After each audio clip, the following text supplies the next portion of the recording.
Hello, and welcome to Force Options, a podcast that covers topics in law enforcement training, use of force, and more. Before we begin, let me introduce myself. My name is Eric, and I've been in law enforcement in Canada for over 20 years. 7 years with a federal agency, and the past 14 with a large municipal police force in Western Canada, where I am currently a Force Options trainer. We know that policing can be dangerous, and in Canada in the last 6 months, 9 officers have been killed in the line of duty, including 3 this March alone. So our goal is to bring you best practices that you can use at work so you can go home at the end of your shift. Disclaimer time. The views expressed by the host and guest of this podcast are theirs only and not those of any department they may have or currently work for. With that out of the way, I would like to introduce our first ever guest, who we will call JR. JR is a sergeant in a large municipal agency in Western Canada where he currently manages their Force Options training unit. He has 29 years of experience in law enforcement, including corrections and policing. JR has presented both nationally and internationally on use of force related topics, and we sat down to talk about de-escalation. JR, welcome and thank you for coming on the show. For those that don't know who you are, can you just give us a quick background? Sure, Eric, I'd love to. I started my career in law enforcement, I guess about 29 years ago. In corrections, I worked at a maximum security facility.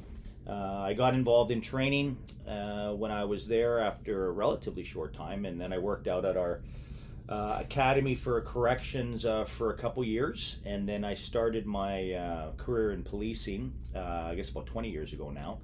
I've had a chance to work in this large metropolitan agency, just about all areas of the city. I've done some time in gang crime and school liaison. I went to recruiting. I've worked in our internal affairs or professional standards section. But I would say the focus of my career in policing has certainly been in training. I got provincially certified and in use of force instruction probably about 15 years ago now, and I've been working here full time in the officer safety unit for the last 5 years. And the way it works out here, of course, is we've got a firearms side and an officer safety side, which includes intermediate weapons. Tasers is a commonly referred to term, less lethal shotguns, and essentially all the arrest and control. But a big piece of that, of course, is just teaching police officers how to talk to people and communication skills. So that's I guess that's sort of my role here now. All right, this episode, we're going to talk about de-escalation. It seems to be the answer for publicized police incidents where they often say they need more de-escalation training. But then nobody really defines what this means. So, JR, I pose to you this question. What is de-escalation?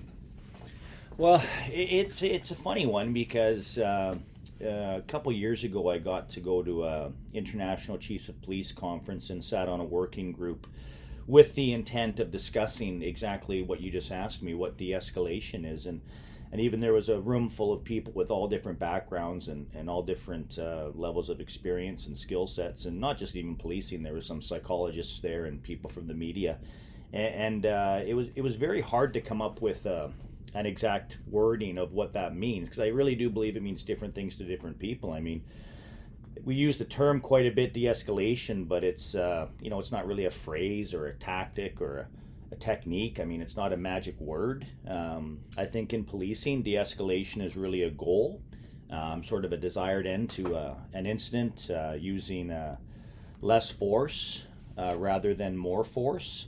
To me, de-escalation is avoiding the avoidable. I think police officers are in the business of human behavior, and our goal is to sort of control and direct encounters as best we can, but often what makes it challenging is a lot of behavior is dictated by emotion. But I think in the simplest of terms, it would be trying to resolve any sort of an incident, whether it be a critical incident or not, using the lowest amount of force necessary. I mean, just because you're justified in using a certain level of force, I mean, it doesn't mean that you always need to go there. If you're, again, I go back to sort of avoiding the avoidable. Excellent. I do like that definition of it being a goal as opposed to, say, verbally de-escalating somebody along those lines. So, in that sense, can a weapon be used for de-escalation? I would answer yes to that because, I mean, even something, even in my own experience, I can think of several incidents where, for example, I brought out, say, an expandable baton, and just by the mere implied force presented by the baton, even though you don't actually use it to strike someone, something like that can de-escalate a situation. With conducted energy weapons, just bringing it out of the holster can often de-escalate a situation. And of course, depending on what's going on, if someone happens to be running at you or another member of the public with a knife, and you have to use some sort of potentially even lethal force, I'm sure that person that was potentially going to be a victim of a very serious assault would consider that in the moment de-escalation. But I've struggled a little bit because I think there's a real perception out there that people just equate it to talking to people. But I would suggest, depending on the situation, it is certainly not black and white. Depending on the situation, it's going to dictate what that de-escalation might look like. Probably just to touch on that or to expand on that, I would argue that when even in a verbal de-escalation, that much of that is actually listening. Without a doubt. Talking. And this isn't a new thing in law enforcement. I remember when I started back in corrections in the early 90s, they just kind of titled it a little bit different. They called it communication skills and conflict resolution and crisis intervention. But when put all together, it essentially is de-escalation. I'm a little bit biased, but I'm confident. I think the police officers out there, certainly in Canadian agencies, are doing a really good job of talking to people, which is a huge piece of it. They do get certain training and stuff like that, but the officers have really good communication skills out here, and that is something that you can train a little bit, but it is also something you gain from experience with dealing with some of these events. What are some ways that officers out there can better articulate some of these de-escalation techniques that they might not even realize that they're doing? They just may take for granted.